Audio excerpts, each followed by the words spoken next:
Bonjour ou bonsoir, aujourd'hui ou ce soir, on se retrouve pour une nouvelle vidéo.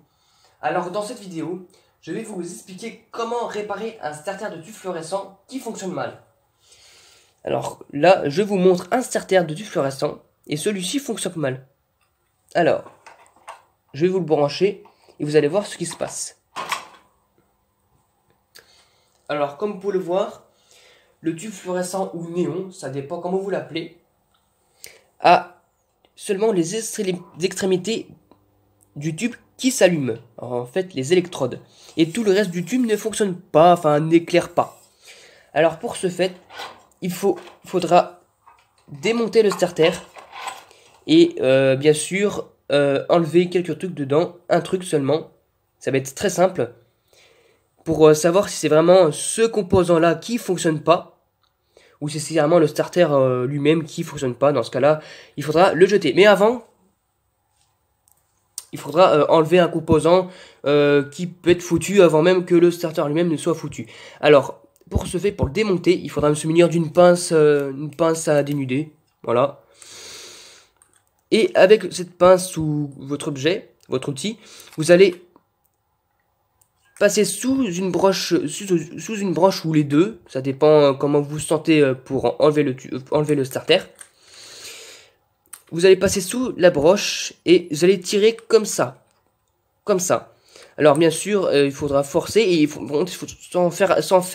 sans casser l'une des broches du starter. Dans ce cas-là, si les broches du starter sont cassées, alors là c'est récupérable, vous devez d'ailleurs le jeter. Mais il faudra faire d'ailleurs attention. Alors vous allez faire comme ça et alors il faut faire ça à plusieurs reprises si vous n'y arrivez pas. Mais il faut aller avec persévérance. Il faut bien vérifier que je casse. Voilà, c'est bon.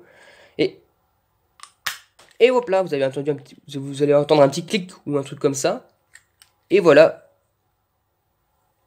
vous avez le starter en lui-même qui est à votre main.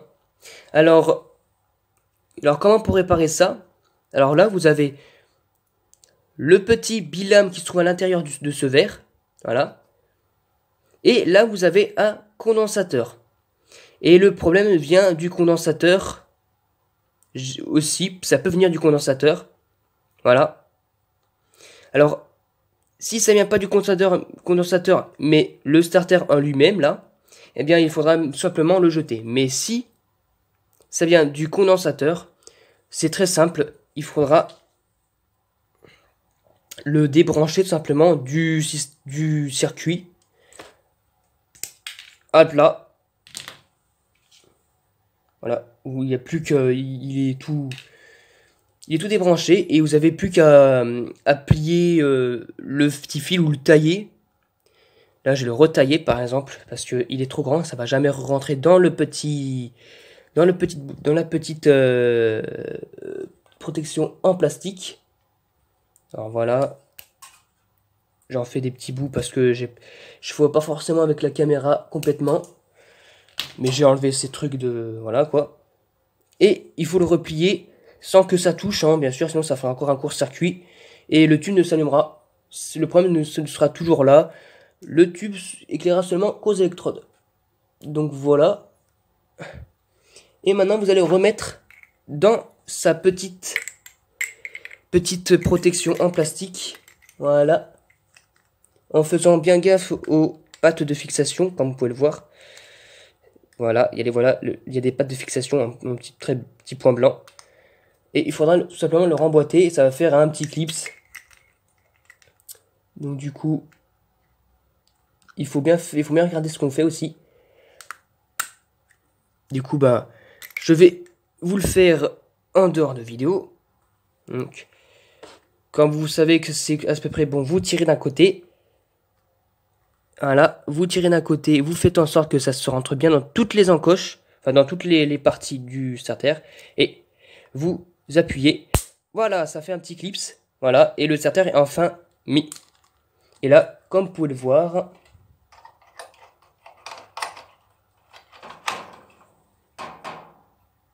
voilà, le starter fonctionne de nouveau. Donc bien sûr, si après avoir retiré le condensateur, le problème y est toujours, c'est que le starter en lui-même est mort. Bah, dans ce cas-là, il faudra complètement en acheter un autre et jeter l'ancien. Du coup, j'espère que cette vidéo vous aura plu et vous a été utile.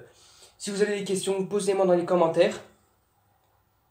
Et je vous dis à bientôt.